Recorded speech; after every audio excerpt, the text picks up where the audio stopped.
সূর্য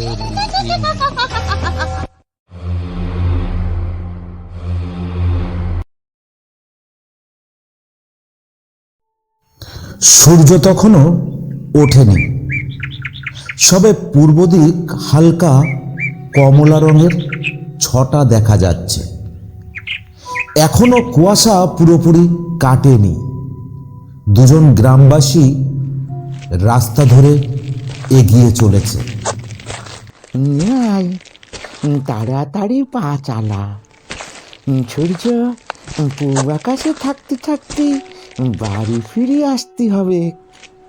ঝরন্দা, তোমার ওই এক দোষ, সব কিছুতে তাড়াতাড়ি। তা আমি তো আর বসে নেই কো।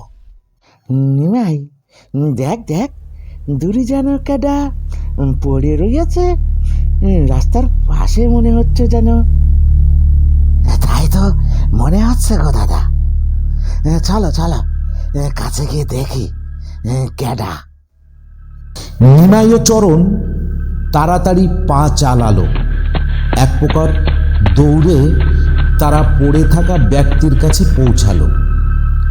লোকটিকে দেখে নিমাই বলে উঠল, দাদা গো, বেঁচে আমাকে অশোক বাবু, উনি এভাবে এখানে পড়ে আছে কেন? দেখে তো মনে হতিছে জ্ঞান নেই। আরে ধর ধর, ওনাকে গ্রামে নিয়ে যাই, বাইকটা পরে নিলে হবে কোন। তারা দুজন তাকে ধরাধরি করে গ্রামে নিয়ে আসে। তারপর কিছুক্ষণ পরে তার জ্ঞান ফেরে। গ্রামের বয়স্ক হরিপদ কাকা তাকে জিজ্ঞাসা করে তার কি হয়েছিল। অশোকবাবু কাপা কাপা গলায় সব ঘটনা খুলে বলে।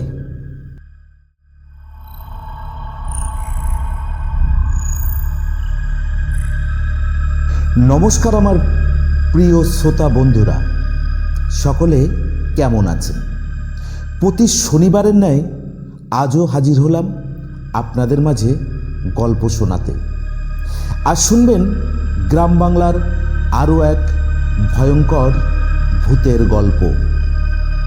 একটা কথা না বললেই নয়, আমাদের সকল গল্পের আপডেট পেতে সাবস্ক্রাইব করুন আমাদের ইউটিউব চ্যানেল স্টোরি ইন 003। গল্পটি ভালো লাগলে লাইক, কমেন্ট ও শেয়ার করে পাশে থাকুন। আজকের গল্পের সূত্রধর আমি আপনাদের প্রকাশ। অন্যান্য চরিত্রে পপি, অমল ও বিশু।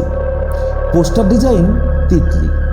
শুরু করছি গ্রাম বাংলার ভূতের গল্প, নিশিরাতের যাত্রী।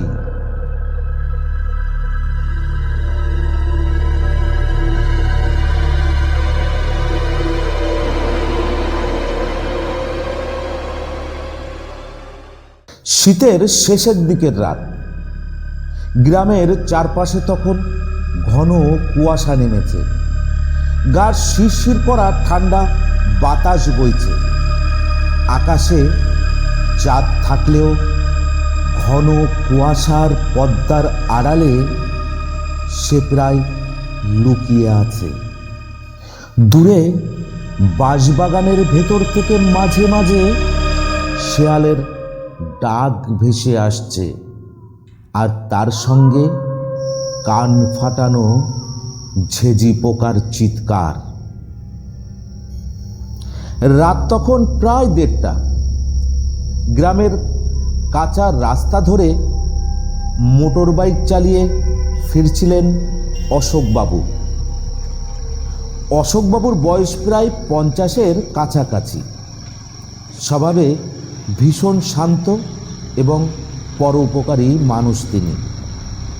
পাশের শহরে চালের আড়তে কাজ করেন। সেদিন দরকারি কাজে পাশের বাজারে যেতে হয়েছিল। কাজ শেষ হতে একটু দেরি হয়ে যায়। বাজারে চায়ের দোকানটা সবার শেষে বন্ধ হয়। চায়ের দোকানদার দরজা বন্ধ করতে করতে বলেছিল, অশোকদা, আজ আর ওই শ্মশানের রাস্তা দিয়ে যাবেন না। আজ কুয়াশা ভীষণভাবে পড়েছে। শোনা যায় কুয়াশা ভরা রাতে ওই রাস্তায় অনেক অঘটন ঘটে। আরে ভেবো না, আমার কিচ্ছু হবে না, বাইক আছে তো। আজ না হয় একটু আস্তে আস্তেই যাব, একটু গেলেই তো আমার গ্রাম। কিন্তু এই কথা বলার সময় অশোকবাবুর মনে একটা অজানা অস্বস্তি কাজ করতে লাগলো। কারণ সামনে যে রাস্তা পড়ে সেটা গ্রামের মানুষেরা এড়িয়ে চলার চেষ্টা করে। পথটা শ্মশান কালী মন্দিরের রাস্তা। গ্রামের শেষ প্রান্তে একটা অতি পুরানো শ্মশান, তার পাশেই বহু পুরানো একটি ছোট্ট মন্দির। মন্দিরটা তখন প্রায় পরিত্যক্ত। দিনের বেলাতেও জায়গাটা একটু ভয় ধরানো, আর রাতের বেলায় তো কেউ ভুল করেও ওখানে আসে না। গ্রামবাসীদের বলতে শোনা যায়, মাঝরাতে এখানে অদ্ভুত ছায়া ঘুরে বেড়ায়। অশোকবাবু বাইকের গতি একটু বাড়ালেন। তিনি বাইক নিয়ে যত সামনে এগোচ্ছেন কুয়াশা তত ঘন হচ্ছিল। বাইকের হেডলাইট কুয়াশার ভেতর দিয়ে বহু কষ্টে পথ দেখাচ্ছিল। রাস্তার দুপাশে বড় বড় শিরীষ আর বটগাছ। হালকা আলো আর কুয়াশার মধ্যে তাদের ডালপালা যেন কোনো দৈত্যের হাতের মতো নড়ছে। অশোকবাবু নিজের মনেই বললেন, এই রাস্তা পার হলেই বাঁচি। ঠিক তখনই সামনে তিনি একটা ছায়া মূর্তি দেখতে পেলেন। রাস্তার বাঁ পাশে কুয়াশার মধ্যে কেউ একজন দাঁড়িয়ে আছে। প্রথমে তিনি ভেবেছিলেন কোনো গাছের ছায়া হয়তো, কিন্তু একটু কাছে যেতেই বোঝা গেল যে দাঁড়িয়ে আছেন তিনি একজন বৃদ্ধা। বৃদ্ধার পরনে সাদা কাপড়, মাথায় ঘোমটা টানা। তিনি একদম স্থির হয়ে দাঁড়িয়ে আছেন। এত রাতে এই নির্জন রাস্তায় কাউকে সেখানে দাঁড়িয়ে থাকতে দেখে অশোকবাবুর গায়ে কাঁটা দিল। মনে মনে তিনি ভাবছিলেন, দাঁড়াবো? দাঁড়ানোটা কি ঠিক হবে? মানবিকতার খাতিরে মনের দ্বিধা কাটিয়ে তিনি বাইকটা ধীরে ধীরে বৃদ্ধার সামনে এসে দাঁড় করালেন। মা, এত রাতে এখানে দাঁড়িয়ে আছেন কেন? বৃদ্ধা কোনো উত্তর দিলেন না, শুধু ধীরে ধীরে মাথা তুললেন। কুয়াশার মধ্যে তার মুখটা স্পষ্ট বোঝা গেল না, তবে অশোকবাবুর মনে হলো তার চোখ দুটো অদ্ভুত ফ্যাকাশে। অশোকবাবু আবার বললেন, আপনি কোথায় যাবেন? আমি সামনের মোড় পর্যন্ত যাচ্ছি, চাইলে আপনাকে আমি পৌঁছে দিতে পারি। বৃদ্ধা কিছু বললেন না, শুধু ধীরে ধীরে বাইকের দিকে এগিয়ে এলেন। তার হাঁটার শব্দটা বড় অদ্ভুত। মনে হচ্ছিল কেউ ভেজা কাপড় শুকনো পাতার উপর দিয়ে টেনে টেনে হাঁটছে। তারপর কোনো কথা না বলে তিনি বাইকের পেছন সিটে বসে পড়লেন। সিটে বসতেই অশোকবাবুর শরীর দিয়ে বরফের মতো ঠান্ডা স্রোত নেমে গেল। মনে হলো কেউ বরফের হাত দিয়ে তার পিঠ ছুঁয়ে আছে, আর সেই সঙ্গে একটা পচা আষ্টে গন্ধ তার নাকে আসতে লাগলো, যেন যেন অনেক দিনের ভেজা কাপড়ের গন্ধ। অশোকবাবু একটু অস্বস্তি বোধ করলেন, তবুও তিনি বাইক চালানো শুরু করলেন। রাস্তা একেবারে শুনশান, তবে কুয়াশার তীব্রতা বড্ড বেশি। কিছুক্ষণ পর তার মনে হলো পেছনের ওজনটা যেন একটু একটু করে বাড়ছে। প্রথমে তিনি বিষয়টা গুরুত্ব দিলেন না, কিন্তু কয়েক মিনিট পরে বাইকের ইঞ্জিনের আওয়াজ শুনে অশোকবাবু বুঝতে পারলেন পেছনের ওজনটা কতটা বেশি। তিনি লুকিং গ্লাসে তাকালেন, কিন্তু গ্লাসে বৃদ্ধার মুখ দেখা গেল না, শুধু দেখা গেল দুটি ফ্যাকাশে হাত তার কাঁধের উপর রাখা। হাতের আঙ্গুলগুলি অস্বাভাবিক লম্বা, ঠিক যেন মৃত মানুষের হাত। অশোকবাবুর বুক ভয়ে ধক করে উঠল। তিনি ধীরে বললেন, মা, আপনি ঠিক আছেন তো? সেই সময় হঠাৎই তার কানের কাছে কেউ ফিস ফিস করে বলে উঠল,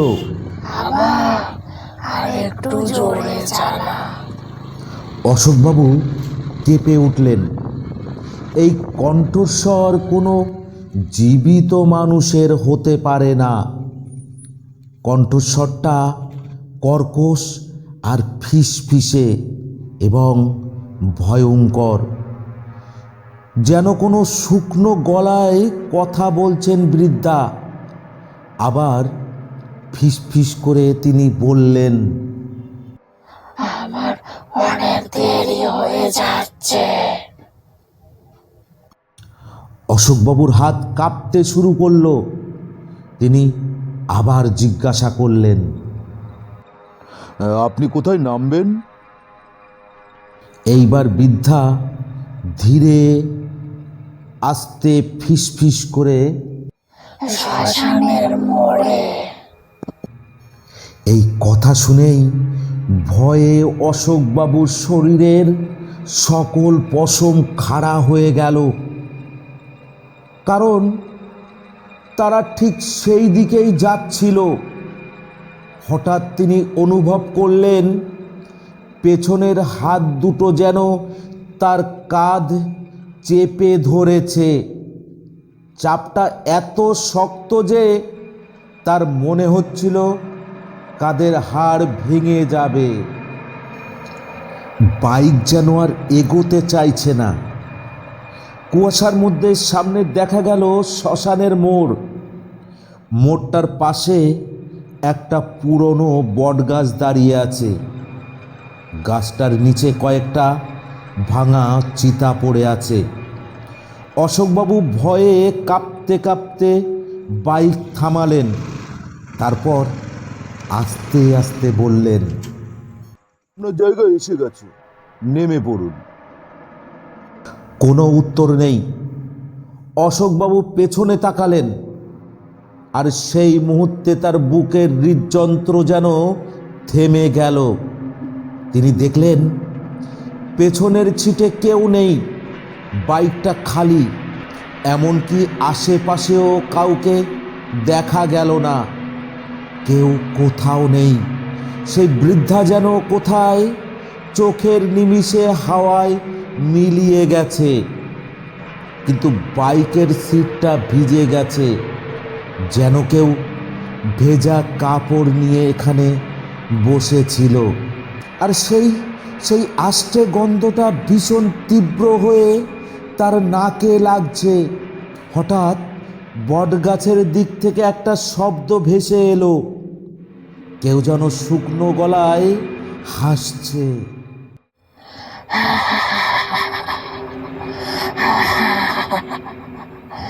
অশোকবাবু মাথা তুলে তাকালেন। কুয়াশার মধ্যে তিনি যা দেখলেন তা তাকে অজ্ঞান করে দেবার জন্যই যথেষ্ট। তিনি দেখলেন বট গাছের ডালে সাদা কাপড় পরে সেই বৃদ্ধা ঝুলছে। দুটি ফ্যাকাশে হাত নিচের দিকে ঝুলে রয়েছে, আর সেই একই ফিসফিসে কণ্ঠস্বরে তিনি বললেন, এটাই আমার ঘর, তুমি এবার যেতে পারো। অশোকবাবুর চোখ অন্ধকার হয়ে গেল। প্রচণ্ড ভয়ে তিনি জ্ঞান হারিয়ে বাইকের পাশে পড়ে রইলেন।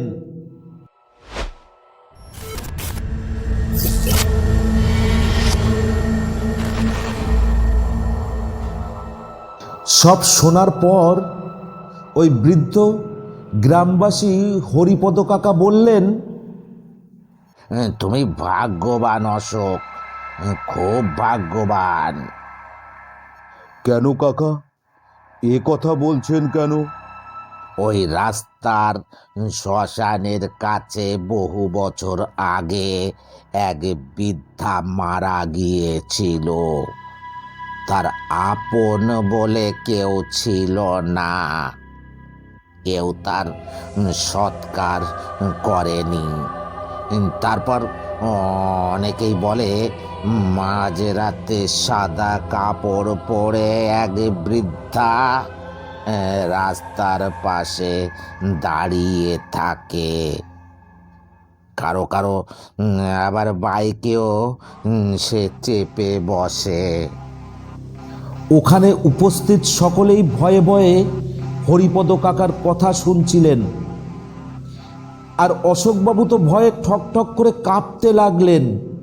বৃদ্ধ আবার বলতে শুরু করলেন, কিন্তু সবাই তোমার মতো বেঁচে ফেরে না। এই কথা শুনে অশোকবাবুর শরীর প্রচণ্ড ভয়ে আবার কেঁপে উঠল। সেই দিন থেকে তিনি আর কখনো রাতের বেলা শ্মশানের ওই রাস্তা দিয়ে আর আসেননি। কিন্তু গ্রামের মানুষ আজও বলে, ঘন কুয়াশা রাতে শ্মশান কালীর মন্দিরের কাছে দাঁড়ালে কখনো কখনো শোনা যায় এক কর্কশ ফিসফিসানি। বাবা, একটু এগিয়ে দেবে?